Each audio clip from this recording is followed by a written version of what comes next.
like Mike Tyson's mind has switched over into war. Like he was doing this interview and someone said to him, he goes, you look like you're in your 20s. Like, what are you doing? He goes, I just eat raw meat. He's not eating raw meat. He goes, you're eating raw meat? He goes, yeah, I'm eating raw meat. He goes, because that's what I'm going to eat when I fight. I'm going to eat him. He's still got that in him. And I'm telling you, if you keep giving that guy hormones and you keep giving that guy supplements and he's constantly training, bro, he's in savage mode right now. He's in savage mode. I mean, I was listening to Rogan and the fellas talk about Jake versus Mike. Like, what if he was able to juice up them as max as possible, and he has 70% of what he used to be, just 70% of what Mike Tyson used to be against Jake Paul. That's still terrifying. The reality is Jake Paul was beaten by Tommy Fury, a man that does not have the punching power of Mike Tyson. A man that does not have the experience or the movement or the ferocity or even the mental threat. For Jake Paul, look, listen, he's standing there, he's confident, he's talking shit, he's saying he's the best boxer of his generation, he's the biggest star in boxing and things like that, okay? But when he's standing in there, and when Jake Paul's standing in there, and you see Mike Tyson, and you go and you watch a bit of footage on Mike Tyson, granted, when he was in his heyday, when he was in his prime, that's an intimidating thing, okay? Tyson, you saw abs when he came out of prison. Remember that? Dude, he was prison jacked. That was like maybe the scariest Tyson ever. Like they finally released him. Yeah. Dude, he was terrifying. That was the most terrifying looking Tyson ever. Like, look, you see Peter McNeely's kind of looking down, and you look over at Tyson. Look at his eyes. Oh, yeah, look at that. That is terrifying. He's fighting a legendary, iconic fighter. A guy who was one of the greatest punchers in heavyweight history, one of the greatest punches ever with either hand, and one of the greatest combinations of speed and power. Yeah, he's 58 years old. Yeah, the end of his career wasn't too good before he got out. But one of the last things that go with a fighter is his power. Yep. I think this is a very dangerous fight for Paul. Mike Tyson right now, off muscle memory alone, he can have a flashback, right? He can step on the wrong eggshell and let off a combination that can kill most people. No boy. He has the power and ability to shift organs in your body if he hits you with the right force, right? So I think he forgot more technique than Jake Paul has ever learned in his life. And I heard Tyron Woodley say, like, Mike Tyson could knock people out just based on muscle memory. He could, like, trip over a cord and somehow knock somebody out just because he's a human weapon. So it's still a dangerous fight no matter what age Mike Tyson is. I mean, imagine Mike Tyson goes out there and knocks out Jake Paul, right? I mean, imagine, because that hand lands. His left hook or his body shot lands, he's putting anybody down. He's putting a rhinoceros down if he walks into this place right now. So it's a dangerous fight when you're matched up against Mike Tyson. This is very interesting. I was with Mike Tyson 1 week ago in Saudi Arabia, and I'm sorry for that name drop, but it was a big deal. Like, he's got an aura. When Mike Tyson walked in, I was going to interview him real quick for the PFL with ESPN. It was a real thrill for me. Guys, the first thing I thought is how lean he was. Yeah, he's ridiculous. Yeah, he's ridiculous. It's not 57 in the Jack Johnson days. We're talking about 57 in the days of biological engineering. You're able to do all kinds of stuff with his human growth hormone levels, with the use of peptides, with the use of testosterone. A 57-year-old today that's on hormone replacement and you're eating well and taking a lot of vitamins and creatine, and you're using all these strategies like red light therapy and saunas and cold plunge.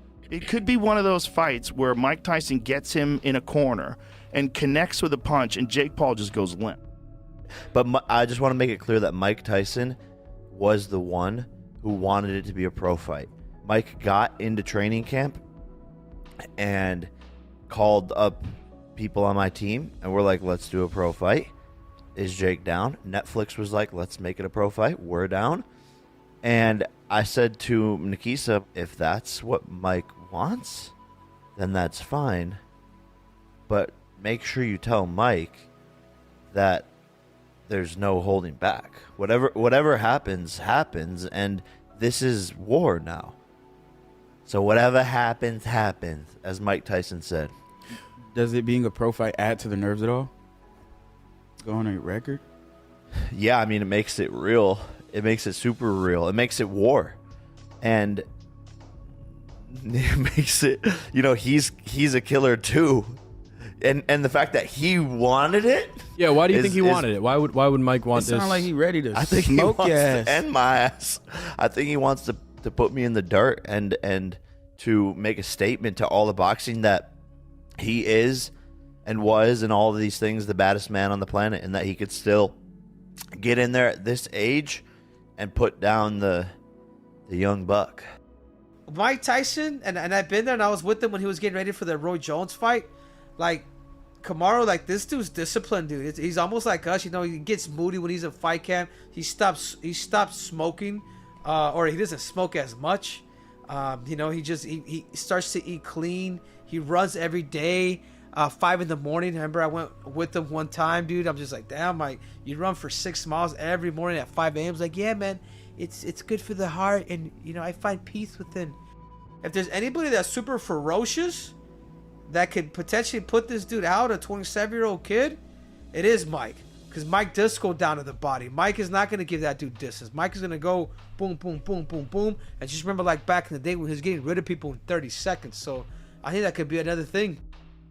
Mike's Mike, man. He's been fighting since, what, the 80s? You know what I'm saying? It's nuts. But one thing that doesn't go away is power. As a man, your power is like your last thing to leave you. So if Mike does touch him, it's game over. And Jake doesn't really know how to fight going backwards. So obviously I'm cheering for Tyson because, it's Tyson. But you never know, right? It's boxing. Could you imagine Tyson catches him, flatlines him? That's it. That's the end. That's the end of this little Jake Paul thing. It really is. Oh, yeah. So excited about that fight. I want to be there so bad. Tyson, give me a ticket, bro. Ariel Helwani brought it up to me in our last ceremony. He's like, everybody's so worried for Mike. Yes, I go, why? He goes, because of his age. I go, what the fuck's that got to do anything? So I'm getting angry there. Like, I ain't worried about it. I said, Jake Paul better be worried. He got to mentally fight Mike Tyson. He got to get to that cage without having a heart attack. He gonna be scared to death. Tyson done this his whole life. He gonna be fine. We'll see how long his cardio lasts. First couple rounds, big advantage to Tyson. Yeah, it is. I am biting off a lot. This is definitely the toughest, most savage, lethal opponent, regardless of age. Uncle Mike still has that punching power. He's still ferocious, and he will still come at you. You go out there and get put to sleep, let's just go ahead and sign the death certificate of your career. There's no more career after that. Yeah, we're going to see. Well, I want to see how hard he hits, Mike. I really want to see, bro. Let's see all the legends, the myths, because you're Iron Mike Tyson, but I have an iron chin. People know that. Like, I take shots, so I think people are underestimating me being able to deal with his power, and that is something that is going to make it interesting. Jake Paul is an absolute promotional genius because he knows everyone wants to see him get knocked out, and he picked a guy in Mike Tyson who, yes, at 58 could probably still knock out, I think, most men on the planet. I look at some of those videos, John, that you were talking about, him hitting pads, and I'm like, are they fast forwarding this thing? How is a 58-year-old man still moving with that kind of speed and ferocity? Well, you're talking about Mike Tyson, who probably won the genetic lottery. So it's absolutely possible. I think he's came a long way from YouTube. And listen, I've seen a YouTube of him at 16 doing weird dances. That's not the guy I'm going to be fighting. This guy's going to come, he's going to try to hurt me, which I'm accustomed to, and he's going to be greatly mistaken. What I can tell you, Mike is a monster. And the only thing I can guarantee, Mike going to touch Jay, 100%. It's going to be impossible to Mike don't touch Jay. Let's see how Jake will react after that. He goes out very aggressive, overly aggressive, like he did against Ryan Boland, swinging punches like an absolute maniac. Mike Tyson might just catch him. Mike Tyson's going to bob and weave like he always does as the shorter guy, get on the inside, look for those openings, and look to land some of those big punches. Could you imagine if Jake Paul gets knocked out? Oh, my God. So this, again, it's not Jake taking a risk. It's Jake being moronic.